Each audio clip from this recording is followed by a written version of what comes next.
కొంతమంది అనుకోకుండా ట్యాంక్ బండ్లో పడిపోతుంటారు, కొంతమంది కావాలని కూడా ఆత్మహత్య చేసుకుంటారు. అయితే ఈ ఆత్మహత్య చేసుకునే వాళ్ళు, అనుకోకుండా పడేట వాళ్ళు, ఇప్పుడు మనం ట్యాంక్ బండ్ దగ్గర ఉన్నాం. ట్యాంక్ బండ్లో దూకగానే వెంటనే బయటకు తీసేసి ప్రాణాలు రక్షిస్తుంటారు. అది కూడా ఒక్కరోజు 2 రోజులు కాదు, కొన్ని ఏళ్ళ నుంచి రక్షిస్తున్నారు. వారిని ఏంటంటే ఒక విధంగా సూపర్ మ్యాన్ అని చెప్పవచ్చు. అలాంటి సూపర్ మ్యాన్ శివన్న మన దగ్గర ఉన్నారు. అందరూ ఏమంటారంటే ట్యాంక్ బండ్ శివన్న అంటారు, అంతే కదన్నా? అట్లా. సో ఇప్పుడు అన్న ఉన్నారు, ఎందుకంటే ఎంతోమంది, కొన్ని వందల మంది ప్రాణాలు రక్షించారు.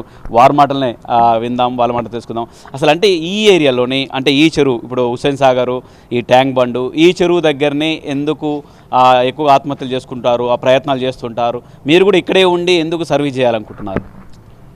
సార్ నమస్తే, నా పేరు tank bund Shiva alias Hanumanthu. ఈరోజు నేను ఈ పని చేస్తున్నా అనేది ఒక మనిషిగా పుట్టినందుకు మా అమ్మ మా నాన్నలకి నేను ఒక కొడుకుగా పనిచేస్తున్నా. అంటే ప్రపంచంలో ప్రతి ఒక్కరికి బ్రతుకుదేరు అనేది ఒక ఆధారం ఉంటుంది. నేను చిన్నగా ఉన్నప్పుడు ఒక అనాథగా బతికినా కాబట్టి ఆ ఒక అనాథలో ఒక మనిషి ఎలా తయారవుతాడు అనేది దాని నిదర్శనం నేనే. నేను 27 ఏళ్ళ నుంచి 6 ఏళ్ళ బాబుగా అనాథగా రోడ్లపైన తిరిగి బిచ్చగాళ్ళక అడక్క తినుకుంటా, రోడ్ల పైన పేపర్లు కాగితాలు ఏరుకుంటా, చెడు అలవాటు తిరిగి వాళ్ళ తిరుగుకుంటా వాళ్ళ దగ్గర నేర్చుకునేది ఏంటంటే ఒక తాగుబోతూ, ఒక తిరిగిపోతూ, ఒక దొంగ, ఒక లంగా అనేది నాకు ఇష్టం లేదు. అది నేను చూసినప్పుడు ఏంటంటే ఆకలి కోసం నేను బ్రతికినా, ఆ ఆకలిలో ఉన్న విలువ తెలుసుకున్నా. అన్నదాత సుఖీభావ అంటే 10 మందికి పెట్టే గుణం ఉండాలనేది తెలుసుకున్నా. అలాగే నేను చిన్న ఉన్నప్పటి నుంచి 27 ఏళ్ళు నేను 141 మనిషిని ప్రాణాలతో కాపాడిన ట్యాంక్ బండ్లో. కాపాడడానికి కారణం ఏంటంటే నాకు గతంలో నన్ను పెంచి పెద్ద చేసిన మా అమ్మ ఎవరైతే ఉన్నారో ఆ అమ్మ కొడుకు అనుకోకుండా ప్రమాదం, అది ఎవరు చెప్పరాదు, చనిపోయాడు. ఆ చనిపోయిన తమ్ముని కోసమే నేను నా జీవితం మొత్తం త్యాగం చేసిన, ధర్మం చేసిన నాకు తెలియదు. కానీ మా అమ్మకు వచ్చిన ఆపద ఇంకో అమ్మకు రాకూడదు అనేది నా లక్ష్యం. అలాగే అదే సమయంలోనే పవన్ అనే నా తమ్ముడు, ఇంకా వేరే, అంటే మేము రోడ్డు పైన ఉన్న ఒక ఫ్రెండ్స్ అనమాట. మా ఫ్రెండ్స్ అనే పదం కంటే ముందు మేము అన్నదమ్ములాగా ఉంటుంటివి. ఆ తమ్ముడు కూడా అనుకోకుండా అక్కడ కెమెరా కనబడుతుంది, దాని కొద్దిగా ముందర బడేమియా కబాబ్ ఆపోజిట్లో సీకులు తీసే సమయంలో ఒక మనిషి దూకినప్పుడు తనని కాపాడడానికి వెళ్ళి ఆ సీకులు తీసేటప్పుడు ఆ సీకుల కింద ఇద్దరు ఇరుక్కపోయారు. అంటే బట్టలు తలుకును వాళ్ళ సిచ్యువేషన్ అది, అంటే నాకు తెలుసు నీళ్ళలో ఎట్లుంటుంది అనేది. ఆ సిచ్యువేషన్ ఇద్దరు చనిపోయారు. ఆ తమ్ముడు చనిపోయినప్పుడు మాకు కొంచెం బాధాకరం సార్. ఎందుకంటే శివ ఏదో చేయాలి, బ్రతకాలనే ఆ మూమెంట్లోనే వైఎస్ రాజశేఖర్ గారు చనిపోయారు. ఆ వర్షాల మూమెంట్లో మాకు అది బాధాకరం. అదే మూమెంట్లోనే కర్నూలులో పెద్ద వరదలు వచ్చినాయి, అది బాధాకరమే. అదే సమయంలోనే నాగోల్ ఫ్లేవర్ ఏదైతే ఉందో అప్పుడు ఈ భారీ వర్షాలప్పుడు ఒక చిన్న పిల్ల 3 సంవత్సరాలు పాప తండ్రి చేతుల్లోకి వెళ్ళి పడిపోయిందని వాళ్ళు చెప్పారు సార్. ఆ ఒక మాటలకు మేము చేసిన కష్టానికి మా తమ్ముడు నేను ఇద్దరం కలిసి వెళ్ళి, నేను మా తమ్ముడు ఇద్దరం వెళ్ళి ఆ పాప డెడ్ బాడీ చేయడం జరిగింది. ఆ తీసిన సమయంలో మాకు వాళ్ళ తాతగారు మాజీ కలెక్టర్ ఏమో ఉండొచ్చు, అదే ఒక ఆఫీసరు, వాళ్ళ డాడీ వచ్చేసి హాల్కాల్. ఫస్ట్ కాపాడింది ఇక్కడ పడ్డ అతన్నేనా? ఎట్లా ఫస్ట్ కాపాడిన వ్యక్తిని కాపాడినప్పుడు అప్పుడు మీకు ఎట్లా అనిపించింది, మీ ఫీలింగ్ ఏంటి? సార్ నేను అప్పుడు కాపాడుతాను. నేను చిన్న ఉన్నప్పుడు డైరెక్ట్గా నాకు ఈ అంబేద్కర్ బొమ్మ, ఇప్పుడు ఏదైతే కేటీఆర్ గారు కట్టించిన అంబేద్కర్ ఆపోజిట్లో రాములవారి టెంపుల్ ఉంది. ఆ టెంపుల్ దగ్గర ఒక 15 రోజులు 16 రోజులు అంటే ఫుల్ డెడ్ బాడీ ఉంది. నేను ఒక అనాథ హాస్టల్లోకి వెళ్ళి వచ్చినప్పుడు నాకు శవాల గురించి తెలియదు, నేనంటే ఏదో నాకు అసలు పూర్తి తెలియదు, అవగాహన లేని మనిషిని నేను. ఆ మూమెంట్లో బ్రతుకుదెరువు అనేది తెలుసుకోవడానికి ఒక హిజ్డా, ఒక కృష్ణ నన్ను ఆసరాగా నన్ను ఆదుకున్నాడు. ఆ మూమెంట్లో నాలో మార్పులు ఏంటంటే మనిషి అంటే పని చేయాలి. ఆ పని చేయాలనేందుకు సైబాబాద్ పోలీస్ స్టేషన్ నుంచి ఒక 2 మనుషులు వచ్చారు. ఆ 2 మనుషులు ఇక్కడ బాడీ ఉంది తీయాలని ఒక లేబర్ అడ్డపైన 2 తీసుకెళ్లేటప్పుడు నేను వస్తానని వాళ్ళు వెంబడి వచ్చిన. అదే సమయంలో నా మొదటి డెడ్ బాడీని తీయడము. కానీ వాళ్ళు రోడ్డు పైన ఒక అన్నోన్ డెడ్ బాడీ అనుకుర్రు, కానీ వాటర్లో డెడ్ బాడీ తెలియదు. అంతకుముందే నేను వాటర్లో సరూర్ నగర్ చెరువులో నేను ఈత నేర్చుకొని ఒక మంచి 8 పిల్లోని ఉంటాయి, 8 మినిమం 8 ఉంటాయి. నాకు ఏంటంటే దిట్టగా పనిచేసే ఒక దమ్ము ధైర్యం ఉన్న మనిషిని అప్పుడు పిల్లగాన్ని. ఆ ధైర్యమే నాకు పనిచ్చింది. ఆ రోజు తీసిన నా ఒక లక్ష్యానికి ఈరోజు ట్యాంక్ బండ్ శివ. అది నా మొట్టమొదటిదాన్ని నా గుడికాడ చేశాను సార్. అప్పుడు వాళ్ళు నాకు ఒక 30 రూపాయలు ఇచ్చారు. ఆ 30 రూపాయలు కూడా ఈరోజు 3 కోటి దేవతలు ఆశీర్వాదంతో సమానం నాకు. అది నేను ఎక్కడ డబ్బు అనే దాని వెంబడి వాళ్ళే నేను అలాగే ఉంటూ మా తమ్ముడు చనిపోయాడు అన్న కదా, అక్కడ జరిగిన సమస్యకి ఇక్కడ ఓన్ మనిషి చనిపోతే ఎలా ఉంటుంది, సొంత మనిషి చనిపోతే దాని విలువైంది. ఆ విలువలోకి ఎవరు వెల కట్టలేరు అని నా జీవితాన్ని దీనిపైన మొత్తం. విఐపీలు చనిపోయారా? విఐపీలు కూడా ఆత్మహత్యలు చేసుకున్నారా ఇదే ట్యాంక్ బండ్ ఎవరన్నా? విఐపీలు అంటే సార్ ఆయన ప్రొడ్యూసరు లక్ష్మీ నరసింహ బాలకృష్ణ సినిమా చేసింది కదా సార్, అట్టర్ ఫ్లాప్ కావడంతో ఒక ప్రొడ్యూసర్ వచ్చి దూకిండు. అలాగే బెల్లంకొండ సురేష్ సార్ కూడా వచ్చి నీళ్ళు దూకినప్పుడు మేము తీసినాము. అప్పుడు కారణం వాళ్ళ ఆపత, అది మాకు తెలియదు. మేము తీసినాము, కాపాడినా వాళ్ళు హ్యాపీగా ఉన్నారు. ఇప్పటికీ కూడా బెల్లంకొండ సురేష్ గారు గుర్తుపడితే వచ్చి తీసినాం, అక్కడ తీసినాము. అప్పుడు వాళ్ళు ఖచ్చితంగా ఈ వీడియో చూస్తే అర్థమవుతుంది వాళ్ళకి, అరే ఆ రోజుల్లో శివ చెప్తుంది నిజం అని వాళ్ళకు అర్థమవుతుంది. అలాగే చాలామంది అంటే అట్లా దూకిన వాళ్ళు ఆ తర్వాత బతికిన వాళ్ళు ఎలాంటి ఫీలింగ్ వ్యక్తపరుస్తారు మీతోటి? ఎట్లా సార్ ఇప్పుడు ఆపద వచ్చినప్పుడు ప్రతి ఒక్కరికి ఒక బాధాకర విషయం సార్ అది. వాళ్ళు ఏంటంటే ఇంట్లో ఫ్యామిలీ విషయాలు అంటే భర్త తప్పులు చేసిండు అని నేను చెప్పను, భార్య తప్పు చేసిందని నేను చెప్పను. ఒక ముఖ్యమైన విషయం ఏంటంటే ఒక తల్లి, ఒక భార్య, ఒక కొడుకు చనిపోతుండు కారణం అంటే ఏంది, తన చూడని విషయాలు రెండు విధాలు. తను చూసింది ఏంది, తన భార్య తనతో పాటు కాకుండా వేరే ఒక వ్యక్తితో కనపడితే తట్టుకోలేడు. తన తల్లి తన తండ్రితో తప్పిస్తే ఇంకా వేరే విధంగా పడితే తట్టుకోలేడు. నువ్వా నేనా, సావడమా బతకడమా, ఇది నాకు తెలిసిన విషయం. ఇలాగే అమ్మాయిలు తన భర్త కష్టపడి రోజు కూలి 10 రూపాయలు. ఇందులో దూకేటోళ్ళంటే ఇలాంటి కేసులేనా? అంటే ఆర్థిక ఇబ్బందులు కావచ్చు, లేదంటే ఇట్లాంటి లవ్ ఫెయిల్యూర్ అయిన అట్లాంటి వాళ్ళే ఉన్నారు? వాళ్ళే సార్ ఉండేది. కానీ ఏంటంటే వాళ్ళకి తెలిసి తెలియక ఆవేశంతో వచ్చి వాళ్ళ పరిస్థితులు చెప్పుకుంటే అర్థం చేసుకునే వాళ్ళు లేక ఈడ దూకడము. మేము బ్రతికిన సమయంలో వాళ్ళ కూర్చొని అడిగితే ఏమ్మా అంటే, అన్న నా సంసారం ఇట్లా ఉంది, దండం పెడతా అన్న, మా బతుకు సాయం చేయాలంటే లేదమ్మా మాకంటే ఒక పోలీస్ స్టేషన్ ఉంది, నువ్వు రా, మా డిపార్ట్మెంట్ ఉంది, వాళ్ళు పిలుస్తారు, మీకు కౌన్సిలింగ్ ఇస్తారు, నీకు ఎవరి వల్ల అయితే ఇబ్బంది వచ్చిందో వాళ్ళని పిలిపించి వాళ్ళకి కౌన్సిలింగ్ ఇచ్చి మళ్ళీ నీకు ఈ ప్రమాదం అనేది రాకూడదు, చిన్నకి ఆవేశం పనికిరాదు తల్లి అని చెప్పేసి మా భార్య కానీ నేను కానీ మా సార్లు కానీ కూర్చోబెట్టి మాట్లాడి ఇలా చెప్తున్నాం మేడం. Okay okay. ఎట్లా వాళ్ళు ఎట్లా దూకుతారా అంటే ఈ ప్రాంతంలో దూకుతారా? ఎందుకంటే హుస్సేన్ సాగర్లో ఇక్కడిక్కడే దూకుతారా? ఏ టైంలో వాళ్ళు ఆ టైంలో ఏ విధంగా ప్రవర్తిస్తుంటారు మీకు ఎట్లా గమనిస్తారు? ఎందుకంటే ఆడ దూకంగానే ఎట్లా తెలుస్తుంది మీకు అన్ని క్షణాలు? ఎందుకంటే ఒక 2-3 నిమిషాలనే వాళ్ళు కాపాడాల్సి ఉంటుంది, లేదంటే వాళ్ళ ప్రాణాలు పోయేటానికి అవకాశం ఉంటుంది. ఇది మంచి ఇప్పటిదాకా నాకు ఎవరు అడగలేదు సార్ ఇదే మాట. నేను కూడా చెప్పేది జనాలకి ఏంటంటే ఆవేశం పనికిరాదు. ఎందుకంటే ఈ ఒక లొకేషన్లో అక్కడ నుంచి ఇక్కడ దాకా 1.5 కిలోమీటర్ ఉంది లాంగ్ మొత్తం. ఈ లాంగ్ లేదంటే నేను ఉన్నది కట్టమైసమ్మ టెంపుల్ దగ్గర. కట్టమైసమ్మ గుడికాడ ఉంటూ అబ్జర్వేషన్లు ఉంటాయి. ఎందుకంటే నేను ఒక పని మంతుని కాదు ఇక్కడ, ఒక కూలి మంతుని కాదు ఇక్కడ, నాకంటే ఒక జాబ్ ఉంది, నేను ఇది చేయాలని పర్పస్ మీద నాకేం లేదు. కానీ ఒక సేవా రూపంలో నేను అది చూస్తూ ఉంటా. నాకు డబ్బులు కావాలి అనుకుంటే నీళ్ళల్లో దిగి నాకంటూ ఒక చువ్వలు అంటే గణేశుని విగ్రహాలు ఉంటాయి, 5, 10, 12 వేసుకొని తింటే అది బాగుంది, అంతవరకు బాగుంది.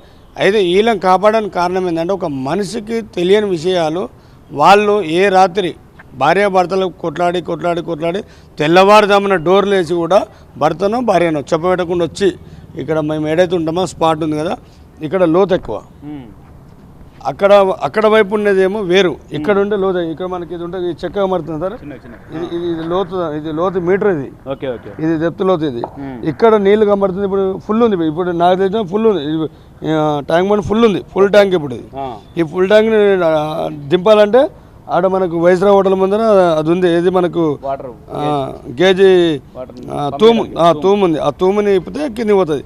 సో ఇలాంటి సమయం లేదంటే అక్కడ అలా నిలబడతారు, ఖాళీ సింపుల్గా తెలియనట్టే ఉంటారు వాళ్ళు.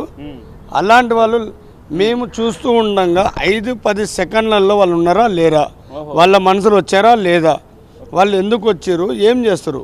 పర్యాటకులు అయితే ఒక టైం ఉంటుంది, వాళ్ళ ఫ్యామిలీ అనుకో బండి కోసం ఆగుంటారు, ర్యాపిడో బీపిడో అని కూడా ఆగుతారు. లేక వాళ్ళ ఫ్యామిలీ అయితే వాళ్ళు మనసులో కదలాడుతుంటారు, ఒంటరిగా ఉండరు. వాళ్ళు చనిపోయే వాళ్ళు ఏంది, వాళ్ళు మాకు చెప్పబెట్టకుండా పైపైన కనబడక అంటే వాళ్ళ చూపులు వేరే ఉంటాయి. అది మేము గమనిస్తూనే ఉంటాం. అమ్మ ఏమైంది, ఎందుకు వచ్చారు, మేము అడగడం చూపించడం. తల్లి మంచిగా నిజంగా నిజాయితీగా నీకేమైనా ఆపద ఉంటే చెప్పు, మీలో ఒక అన్నగా తమ్ముడుగా మేము భావిస్తాం. మీరు ఏం లేదు అనుకుంటా మమ్మల్ని ఇబ్బంది పెట్టద్దు, మీరు ఇబ్బంది పడద్దు. నువ్వు చనిపోయిన తర్వాత తీసేది నేనే, ట్యాంక్ బండ్ శివాల శివన్న నేను నన్ను నమ్మి నిజం చెప్పు తల్లి అంటే అప్పుడు ఆమె కుళ్ళ అన్నకి ఇట్లా సంగతి అంటే ఆ ప్రకారంగా మాట్లాడి అట్లా ఎంతమందిని కాపాడారు నేను అంటే కౌన్సిలింగ్ ద్వారా అంటే ముందే గుర్తించి వీటికి లెక్కలేదు సార్ రోజుకు 2-3 కష్టంగా వస్తారు రోజు ఏ టైంలో వస్తుంటారు జనరల్గా రాత్రి పూట వస్తారు పగలు కూడా వస్తారు ప్రేమ పెళ్లి అది తొక్క తోచన మట్టి మచనం కూడా వస్తారు ఇది చిల్లర అంతా ఇది కావాలని ఒక వ్యాపారం రూపంలో నాటకాలు చేస్తుంటారు మనకు అది నచ్చది భర్తని భయపట్టియడము నేను చచ్చిపోతాను చెప్పడము డిపార్ట్మెంట్కి ఇబ్బంది పెట్టడము సార్ నేను 100 డైల్ ఫోన్ చేసిన నేను పలా దగ్గర చెప్పడము దానికోసం మేము కుక్కలక మేము అన్నది సార్ మేము అంత అధ్వానంగా లొకేషన్ పెడితే ఆ లొకేషన్ కోసం డిపార్ట్మెంట్ వాళ్ళు శివ ఇట్లా ఒక అబ్బాయి మిస్ అయ్యిండు వచ్చిండంట పలానా డ్రస్సు అమ్మ బాబు ఇలాంటి చెప్తే సార్ ఫోటో పెట్టండి విత్ 5 సెకండ్ 10 నిమిషాలలో నేను అక్కడ లొకేషన్కి వెళ్ళి మీకు రిప్లై ఇస్తా అది నా స్పీడ్ అంటే నేను చిన్న ఉన్నప్పుడు ఈ 10 ట్యాంక్ బండ్ చుట్టూ నేను తిరుగుతూనే ఉంటా నాకు తెలుసు అనువనువు నాకు తెలుసు దీని పట్ల నేను చూపిస్తుంది ఏంటంటే ప్రజలకి చిన్న ఆవేశం పనికిరాదు తప్పు సహజమే చేస్తారు తెలిసి తప్పు చేస్తేనేమో బాధాకరం తెలియక తప్పు చేస్తే క్షమాపణ ఆ తప్పు చేయొద్దు బాధపడద్దు ఇంట్లో ఇబ్బంది పెట్టద్దు అనేది నా ప్రయత్నం దానికోసమే నేను ఇప్పటి వరకు ఎంతమందిని ఈ ట్యాంక్ బండ్ నుంచి అందులో దూకినట్టు వాళ్ళని కాపాడారు మీరు నేను 27 సంవత్సరాల నుంచి 141 మంది ప్రాణాలతో కాపాడినా నాకు నేనుగా దూకి రీసెంట్గా నాకు రేవంత్ రెడ్డి గారు పైనకి వాళ్ళు అందాల పోటీలు అమ్మాయిలు వచ్చారు కదా 19 వాళ్ళు 21 తారీఖు పైన ప్రోగ్రామ్ ఉండే 19 తారీఖు అంటే వర్షం వస్తుంది సన్న అంటే తూపర వర్షం పడుతుంది అదే మూమెంట్లో నేను తన ఒక మనిషిని కాపాడడానికి నేను అమ్మాయి ఇద్దరం కింద పడ్డాం నాకు ఎముక ఇరిగింది ఇది కాలర్ బోన్ కట్ అయింది సార్ వాళ్ళు కూడా ఫోన్ చేసి నాకు మొన్న అదే అడిగారు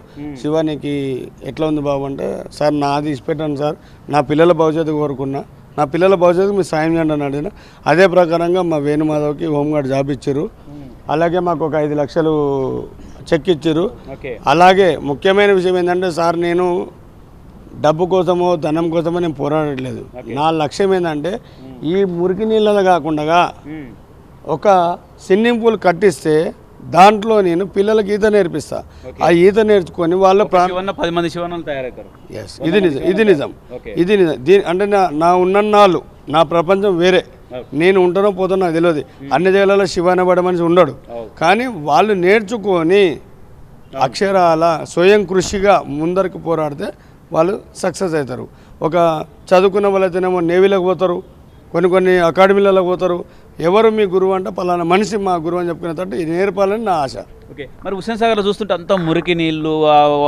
వాటర్ బాటిళ్ళు ఏమంటారు పేపర్ ప్లేట్లు ఆ ప్లాస్టిక్ క్యారీ బ్యాగులు అన్నీ ఉన్నాయి ఇందులో మరి కాలుకు తట్టుకొని మీకు ప్రమాదం కాదా అంతేకాకుండా మురికి నీళ్ళల్లో ఎలర్జీ కావచ్చు దాంతో ఆ ఇబ్బంది ఎప్పుడు అనిపించలేదా మీకు ఈ లైఫ్లో 27 ఏళ్ళ జీవితంలో సార్ నేను నీళ్లతో చెలగాటం ఆడుతున్నా నాకంటూ ఆశ లేదు నా ప్రపంచము అన్నదాత సుఖీభవ ఒక శివగా ఒక శివపుత్రుడిగా గంగమ్మ నా జీవితం అంతా ఇన్నే ఉంది నేను ఏదో కావాలి అనుకుంటే నేను బయటకు పోతుంటే మీలా నేను కష్టపడుతుంటే బయట నాకు అది ఇష్టం లేదు ఎందుకంటే నేను చేసేటందుకు నా తల్లికి కొడుకుగా నా కొడుకు ఏం చేస్తాడంటే నా కొడుకు పలానా పని చేస్తాడని చెప్పుకునే అలా బతకాలి గౌరవంగా చెప్పుకున్న నా స్టూడెంట్స్ కావచ్చు నా పిల్లలు కావచ్చు ఎవరైనా కావచ్చు అనేది నా లక్ష్యము అలా మురికి నీళ్ళని మీరు అంటారు నాకైతే మంచినీళ్ళు అవి ఆనాడు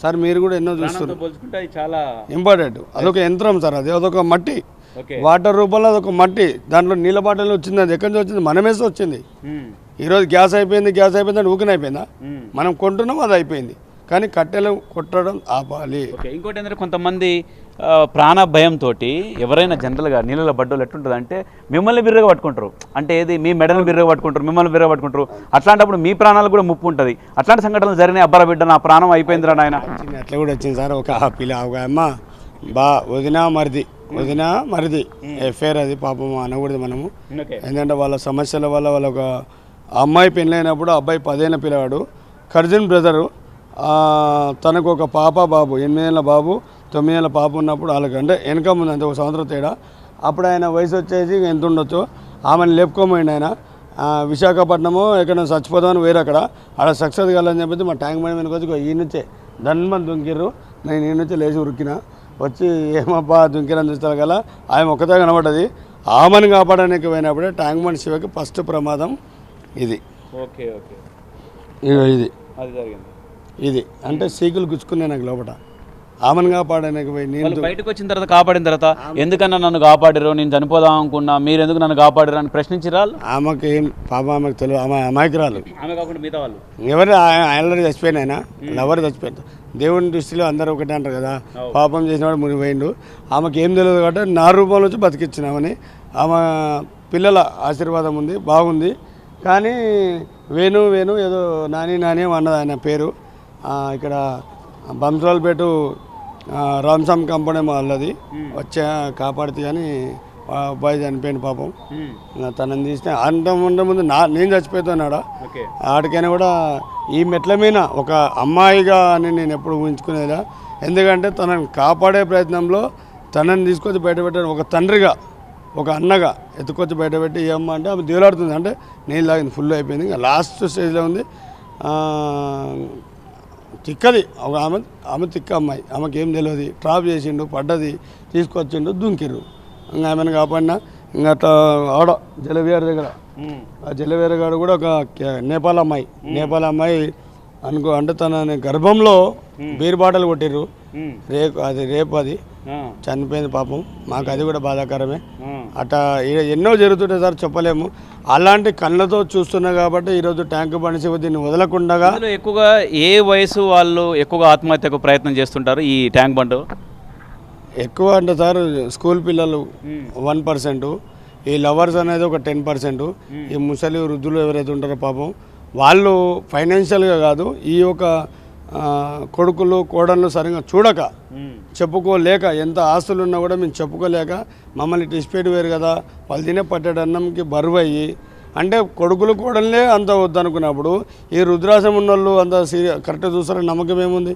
అది వాళ్ళు తట్టుకోలేక ఈ పక్క కన్నా ఆ పక్క కన్నా బొమ్మల కడ ఈ విగ్రహాలు ఏదైతున్నాయో ఆ విగ్రహాల కాడ పొద్దున్న కూర్చొని ఎవ్వరు లేని సమయంలో ఇక్కడ దూకుతారు. అందుకనే నేను ఇక్కడ ఒక కత్తెర కావాలిగా, ఒక సేవకుడిగా, అమ్మ ఏంది సంగతి, ఏం చేస్తున్నావు, ఇంతసేపు ఉన్నవిడ, ఈరోజు నువ్వు చచ్చిపోయినాక నీటికి వస్తే మరి మేము తిక్కనాకుళ్ళ మీరు ఏం చేస్తున్నావు అని అడిగితే, అది కాదు నాయన నా పరిస్థితి, మాకు అది బాధ అనిపిస్తుంది సార్. పాప అమ్మ ఆడపిల్లైనా మొబైలైనా వాళ్ళు చెప్పుకునే చూసే మాకు ఈ అమ్మ కొడుకులే పుట్టి లాభం లేదు, కూతురులే పుట్టి లాభం లేదు, కనుక్కున్న గర్భంలోకి వెళ్ళి మిమ్మల్ని సాధించ పెద్ద చదివిపించిన డబ్బులు ధనం అన్నిచ్చినా కూడా ఒక అనాథాల ఆశ్రమం పడేసిపోయారు కదా మిమ్మల్ని. అది మాకు మస్తు బాధ అనిపిస్తుంది సార్. అక్కడ అనిపించి కూడా మా భార్య కూడా అదే చూస్తుంది, నా కొడుకు అదే చూస్తాడు. ఇప్పుడు ఈరోజు రైట్ మాట్లాడిస్తా, మీ అబ్బాయితో మాట్లాడిస్తా, మీ సతీమణితో మాట్లాడిస్తా. మీ వారు శివగారు ఈ విధంగా సర్వీస్ చేస్తున్నారు. ఎప్పుడైనా ఏదన్నా జరుగుతుంది అన్నట్టుగా భయం ఎప్పుడైనా లేదా ఆయన చేసేట్టుగా సర్వీస్ విషయంలో? మీ అభిప్రాయం ఏంటి? సర్వీస్ చేస్తున్నాడు, అది ఒక లోకానికి మెచ్చినది. 10 మందికి సేవ చేస్తున్నాడు అని అంటే, ఒక ప్రాణం కాపాడేది ఎవరు? దేవుడు, తర్వాత డాక్టర్, ఆ తర్వాత ఈయనని చూసిన. ఆ ప్రాణం కాపాడడం అంటే ఒక మంచి యుద్ధమా లేకుంటే అదొక వృత్తి, అదొక పని ఆయన అయితే ఎంచుకున్నాడు. కానీ నేనైతే ఫుల్ ప్రౌడ్, మంచిగా చాలా హ్యాపీ. ఎందుకంటే ఒక ప్రాణాన్ని కాపాడుతున్నాడంటే అది వాళ్ళు బతికినన్ని రోజులు మనల్ని గుర్తు చేసుకుంటాడు. వాళ్ళు గుర్తు చేసుకున్న వాళ్ళ వెనకాల చాలామంది ఉంటారు. తల్లి కావచ్చు, తండ్రి కావచ్చు, పిల్లలు కావచ్చు, వాళ్ళ బంధువులు కావచ్చు, ఎవరైనా ఉంటారు. వాళ్ళతో సంతోషంగా ఉన్నప్పుడు వాళ్ళకి ఎప్పుడన్నా ఒకసారి గుర్తొస్తుంది, అరే ఆ రోజు నేను ఈ పని చేసిన, ఆ రోజు లేకుని ఉంటే నేను ఈరోజు సంతోషంగా ఉండకపోతుంటే నేను ఆ రోజు అతను నన్ను కాపాడిండు అని ఒక చిన్న గుర్తొస్తుంది చూసినావా. అప్పుడు గుర్తొచ్చిన అతన్ని, వాళ్ళకు వచ్చిన ఆలోచన, ఆ దీవెనలు మా పిల్లలకు వస్తాయి, ఆయనకు వస్తాయి. ఇందులో దూకినట్టు వాళ్ళు కొన్ని సందర్భాల్లో టైట్గా పట్టుకుంటారు వాళ్ళ భయానికి కొంత. అట్లాంటి ప్రమాదం జరుగుతుంది అన్నట్టు ఎప్పుడైనా అనిపించిందా? మా ఆయన ఏమవుతాడో, ఒక్కొక్కసారి ఏదైనా జరుగుతుందా? నాకు అనిపిస్తుంది ఖచ్చితంగా. ఇప్పుడు వాటర్లో దిగిండు అని అంటే బాధగానే ఉంటుంది కదా, ఎప్పుడు బయటకు వస్తాడో, తను ఎప్పుడు బయటకు వస్తాడో, ఆ వాటర్లో ఏమవుతుందో. ఆల్రెడీ ఆయన ఏమంటారు దాన్ని, మలేరియా, టైఫాయిడ్ వచ్చి బాడీ మొత్తం ఎలర్జీ వచ్చి ఒక 3 నెలలు, ఆయన ఫోటోలు ఉన్నాయి మీకు తర్వాత చూపిస్తా. ఒక 3 నెలలు మనిషి లేవలేదు, అట్లా బాడీ ఇన్ఫెక్షన్ వచ్చి వాటర్ వల్ల. మాకు ఒక దేవుడు వద్దన్నారా మరి? ఏంది ఇది, ఎందుకు ఇక చాలు చేసిన కాడికని వద్దని చెప్పలేదు. ఎందుకంటే ఆయన చేసేది మంచి పని కదా అన్న. అందులో దూకగానే మన ముందర ఒక మనిషికి ఆపత వచ్చిందని అంటే ఇప్పుడు మీరే కానీ ఇప్పుడు నేను ఇటుకెళ్ళి పడినంటో అయ్యో అంటావా? తోచిన సాయం చేస్తారా? తోచిన సాయం చేయడం అది మంచి పని అన్న. ఇప్పుడు జనాలు ఎట్లా ఉన్నారంటే రోడ్డు మీద ఎవరికైనా యాక్సిడెంట్ అయిందంటే సెల్లులు పట్టుకొని వీడియోలు తీస్తున్నారు. అది ఆడపిల్ల కానీ మగపిల్లగాడు కానీ, ఆడపిల్ల అనే కనికరం కూడా లేకుండా సెల్లులు పట్టుకొని వీడియో తీస్తున్నారు. వాళ్ళకు మనకు తోచిన సాయం చేద్దామని అంటలేరు. ఇప్పుడు అది ఎవరో 100 కోట్ల ఒక్కరే ఉన్నారు, అయ్యో పడిపోయారు కదా లేపుదాము అని వాళ్ళు 100 కోట్ల ఎవరో మానవత్వం ఉన్న మనుషులు ఒక్కరే ముందుకు వస్తున్నారు. అది మంచిది కాదు. మనం తోటి మనిషికి మనం చేసిన సాయము గొప్పది. దానివల్ల నేను ఆయన ఏ పని చేసినా వద్దని చెప్పి. ఓకే, హుస్సేన్ సాగర్లో దూకిన తర్వాత శివన్ అందులో దూకగానే 2-3 నిమిషాల దాకా కనిపించకపోతే టెన్షన్ అనిపిస్తుందా? గుండెలు కట్టుకుంటే కనిపించేంత వరకు నా ఊపిరి మళ్ళీ అప్పుడు వస్తుంది. ఆయన కనిపించినాక ఒకవేళ నాకు కనిపించాలంటే ఆ క్షణమే నా ఊపిరి ఆగి. ఓకే, అట్లాంటిది ఎప్పుడైనా అనిపించింది అట్లా? చాలాసార్లు భయపడ్డాను నేను. ఎందుకంటే ఇప్పుడు సడన్గా అక్కడికి వెళ్ళి మొన్న కరోనాలో ఒక 70 ఏళ్ళ ముసలాయన వాటర్లో దుంకిన వెంబడే ఇక్కడికి మేము ఇటు తిరిగి ఇటు చూసే లోపల అక్కడ వెళ్ళిపోయి దుంకేసిండు. దుంకి ఆయనను పట్టుకొని రావటంలో ఆయన మునిగి తేలుతుంటే అతనికి కూడా ఏడా ఇబ్బంది అవుతుంది అని చెప్పి భయం ఉంటుంది కదా అన్న. ఎంతైనా నేను ఆయనకు సగం భాగము, నాకు ఆయన సగం భాగం జీవితంలో. ఆయన ఉన్నన్ని రోజులు నేను ఉన్న రోజులు ఆయన. మా పిల్లలు ఉన్నారు, వాళ్ళ గురించి ఆలోచించాలి. కానీ మనసులో భయం ఉంటుంది, కానీ భయపడేంత మాత్రం ఎవరు ఆయన చేసే వృత్తి అయితే మానేయమని అయితే చెప్పాలి. ఓకే, ప్రభుత్వం మీ అబ్బాయికి హోంగార్డు ఉద్యోగం ఇచ్చినట్టుంది కదా?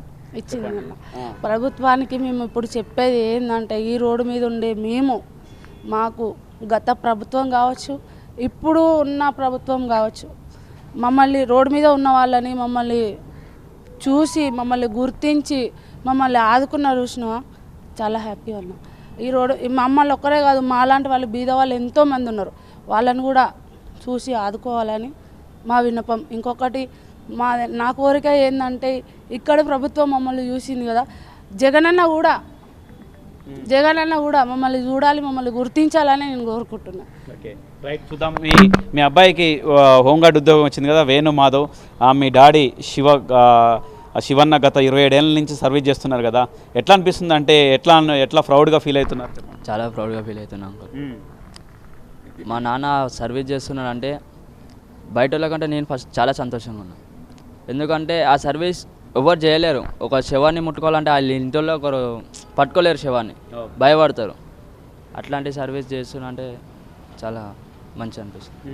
మీకు ప్రభుత్వం హోంగార్డు ఉద్యోగం ఇచ్చినప్పుడు ఎట్లా అనిపించింది? మీకు ఎట్లా అనిపించింది? మాకు ఎట్లా అనిపించింది అంటే మనం 10 మందికి సాయం చేస్తే దేవుడు పైన ఉన్నోడు చూస్తారు, ఏదో రకంగా మనకు సేవ చేస్తారు. ఓకే, నాకు అట్లా అనిపించింది.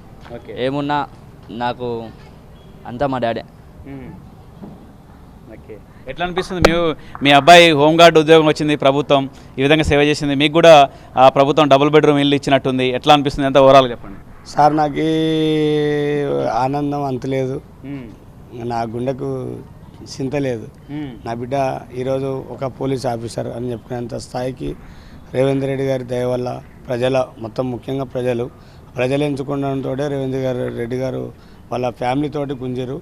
ఆ ఫ్యామిలీలో ఉన్న వాళ్ళ భార్య గుర్తుపట్టి శివకి మనం ఏదైనా ఇవ్వాలని చెప్పడంతో నా కొడుకుకి అంటే మేము ఇక్కడ ఉద్యోగం అనేది మేము ఏది ఆశించాం కదా సార్. ఒక కడుపులో పులి పుట్టింది, నా చిన్నతనం ఏదైతే ఉందో అలాగే వెనక్కి తిరిగి చూసుకున్నట్టు నాకు ఉంది. నా బాబు లాంటి పిల్లలు ఇంకా ఎందరో చదువుకున్న వాళ్ళు ఉంటారు, వాళ్ళని కూడా గుర్తుపట్టి సార్ ఆదరించి దానికంటే ఒక స్థాయికి తీసుకెళ్తాడని ఆశ ఒకటి. ఇంకోటి ఏంది సార్ నన్ను అడిగింది ఒకటే, శివ మీకేమి అడగరా, మీకేం వద్దా, ఉద్యోగం నీకు కావాలన్నా నీ బాబు అని అడిగితే సార్ నా పిల్లలకు ఉద్యోగం ఇస్తే వాళ్ళ లైఫ్ ఉంటుంది. నాకేం కావాలంటే నాకు ఇది స్విమ్మింగ్ పూల్ కావాలి. స్విమ్మింగ్ పూల్ కట్టిస్తే నేను ఒక 100 మంది కావచ్చు, 1000 మంది కావచ్చు, 10,000 మంది కావచ్చు, 10 కోట్ల మంది కావచ్చు, 10 మంది కావచ్చు, నేను కొందరిని ఇంప్రూవ్మెంట్ తయారు చేయగలుగుతా. అది మన తెలంగాణ యావత్తు ప్రపంచమంతా పనిచేస్తుంది నా ఆశ. దీనికి ఇల్లు కావాలి, దానికి ఒక స్థలం కావాలి, దానికంటూ ఏం నాకు తెలియదు. మీరే దగ్గరుండి కట్టిస్తే నేను ఈ పని చేస్తా. పోనీలే ప్రజలు ఎవరైనా ముందరకు వచ్చి కట్టిస్తే ఏమైందంటే అది నా స్వార్థం అవుతుంది అనేది నాకు నచ్చక నేను నిన్న లాగిన. ఇన్ని రోజులు నాకు వెయిటింగ్ అదే. ప్రపంచంలో ఉన్న రేవంత్ రెడ్డి కావచ్చు, కేటీఆర్ కావచ్చు, వీళ్ళనే గుర్తించాలి, వీళ్ళ హయాంలోనే రావాలి. అప్పుడు మన రేవంత్ రెడ్డి గారు హయాం రాకముందు నాకు గాంధీ భవన్లో మా రమేష్ అన్న అని ఒక వ్యక్తి ఉన్నాడు, బోయగూడలో ఉంటాడు. ఆయన నన్ను తీసుకెళ్ళిండు. శివ, నీవు ఇంత బాధపడుతున్నావురా, బీఆర్ఎస్ ప్రభుత్వం నేను గుర్తుపట్టట్లేదు అని చెప్పి అంటే, లేదన్న అట్లేం లేదు, నన్ను అట్లా బజార్లకైతే ఇవ్వద్దు, మీరు 200 మందిని తీసుకొచ్చి అంబేద్కర్ బొమ్మ కాడ ధర్నా చేస్తారని చెప్పారు. అనిల్ కుమార్ యాదవ్. ఇప్పుడు అక్కడ ఎవరో అనుమానం కనబడుతుంది అక్కడ. లవర్స్ సార్ వాళ్ళు, అంతేనా? పర్యాటకులు, అవతల కూడా పర్యాటకులు తెలుస్తుంది ఎమ్మటే అట్లా తెలిసిపోతుంది. వాళ్ళ అవతారాలు చూసి చెప్పొచ్చు. ఏముంది బురకలు ఉందా ఈమె మీద కొంచెం అట్లా అట్లా మాట్లాడుకుంటుంటేనేమో వాళ్ళు ఏదో స్పెండ్ చేస్తున్నారు అర్థం. అది లేదు, మన పని ఏంది, వచ్చినామా వెళ్ళిపోయినా అది వేరే. తన పక్కన వాళ్ళ బాయ్ ఫ్రెండా, వాళ్ళ డాడీయా, వాళ్ళ అమ్మనా, వాళ్ళ తమ్ముడు ఎవరైనా ఉంటే 5 నిమిషాలు రాగలుగుతారు. వాళ్ళు 5 నిమిషాలు రాగలుగుతారు. ఆడి వరకు ఇంకా ఎక్కి దూకే లోపల మీరు వెళ్ళిపోదు. సార్ మీతో మాట్లాడుకుంటే మా చూపాటే ఉంది, అంతేనా? ఇదే చూస్తున్నారు అంతే. మా నిఘా అటే ఉంటుంది. దూకుతారా ఎప్పుడు? దుంకమంటే దుంకుతా, దంట ఆగుతా. ఓకే, అంటే ఇప్పుడు ఎవరు అందులో దూకితే బాగుంటుంది, కానీ అందులో ఎవరు లేరు కదా? లేరు సార్. ఇది ప్రమాదం శాతు ఎవరేం చేయకూడదని నేను అనుకుంటున్నా. ఎందుకంటే కావాలంటే ప్రజల కోసం నేను ఎంత వేగంగా ఉంటా అనేది కూడా మీరు చూపిస్తాను. నా జీవితమే నా ఒక లక్ష్యము, నా లైఫ్ కూడా ఒక కెరియర్గా. ఈరోజు రేవంత్ రెడ్డి గారు మమ్మల్ని గుర్తించి, మమ్మల్ని పిలిపించి మాకు ఒక ఇంత సాయం చేసినప్పుడు ఆ సహాయానికి తగ్గట్టు మేము ఉంటామని మేము భావిస్తున్నాము. అలాగే మా మాటలు లేవు సార్, అంతలేదు. ఇక ఆనందం వేరే ఉంది. కానీ అందరు కావాలి మాకు. దీన్ని ఏమంటారు, రాజకీయం కాదు ఇది. అందరూ మాకు ఒక సేవాభావంతో పిలిస్తే ఎవరు పిలిచినా మేము వస్తాం, ఎవరు పలకైతే మేము పలుకుతాం. మాది ఉండేది పైన ఫుట్పాత్ పైనే. మా కట్టమైజమ్మ గుడి ఉంది, మా కట్టమైజమ్మ దగ్గర లేపాక్షి ఉంది. ట్యాంక్ బండ్ శివ ఎక్కడ ఉంటారంటే కట్టమైజమ్మ టెంపుల్ దగ్గర పావురాలు ఉన్నాయి. ఆ పావురాల దగ్గరనే నా భార్య ఇట్లా జొన్నలు సద్దలు ఇట్లా వేసుకుంటా అదొక జీవన ఉపాధిగా కేటీఆర్ మాకు రేవంత్ రెడ్డి గారు 5 లక్షలు ఇచ్చిండు.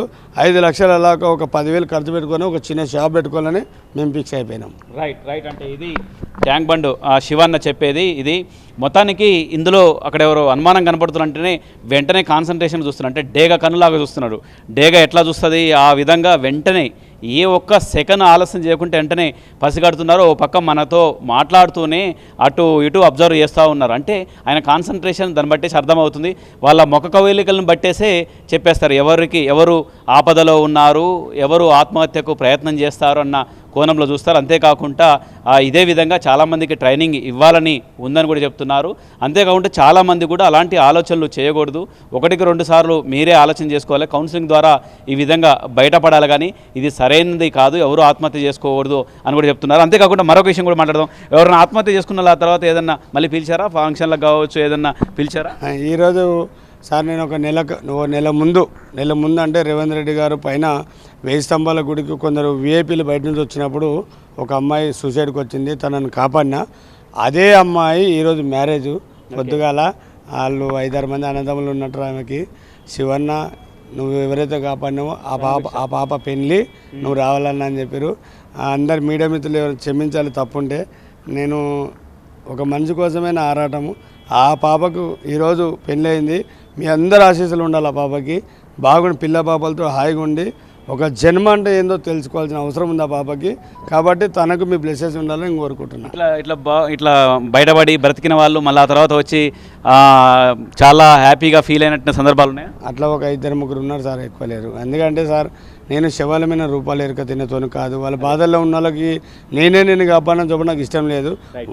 వాళ్ళుగా గుర్తుపట్టి అన్నా అంటే చెప్పమ్మా అంట, అంతే. అదే నా హ్యాపీ. రైట్. అంటే ఇది ఈ విధంగా ఎవరు కూడా ఈ విధంగా ఆత్మహత్య యత్నాలు కావచ్చు ఇలాంటివి చేయకూడదు.